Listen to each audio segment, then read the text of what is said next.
विचाराकडे आकृष्ट होऊ शकतो. म्हणून हे विचार आपण या ठिकाणी अवॉइड करावेत, हा सल्ला मी या प्रसंगी कार्यक्रमाच्या प्रसंगी या ठिकाणी आपल्याला देईल. आता एड्सची लक्षणं अतिशय सोपे. फास्टमध्ये लक्षणं घेतो आणि प्रतिबंधात्मक उपायाकडे जातो. लक्षणं फक्त 3च आहेत प्रमुख लक्षण. एक आहे त्या माणसाचं वजन जे आहे 10% खाली जातं. समजा एखाद्या माणसाला एड्स झाला, समजा माझं वजन 60 किलो आहे, मला एड्स झाला, माझं वजन किती येईल? 54 ते 50 किलोच्या खाली. नंबर 2, मला ताप राहील कॉन्स्टंट आणि तापाचं प्रमाण सतत राहील, किती गोळ्या औषध घेतली तरी ताप कधी होत नाही. तिसरं लक्षण, 1 महिन्यापेक्षा जास्त काळ जुलाब असतील मला आणि जुलाबाचं प्रमाण पातळ पाण्यासारखं असतं, किती गोळ्या औषध घेतले तरी जुलाब कमी होणार नाही, ORS पावडर खाल्लं तरी होणार नाही. बरोबर, हे 3 लक्षण.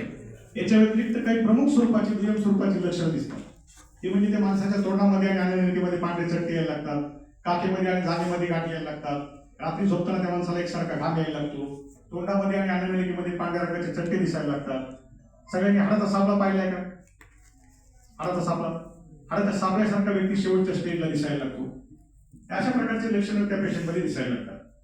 आता एड्सच्या संदर्भात आपण सगळेजण इंस्टाग्राम, व्हॉट्सअप, मला आता ते सोशल मीडियाचे नाव माहिती नाही बरेचसे,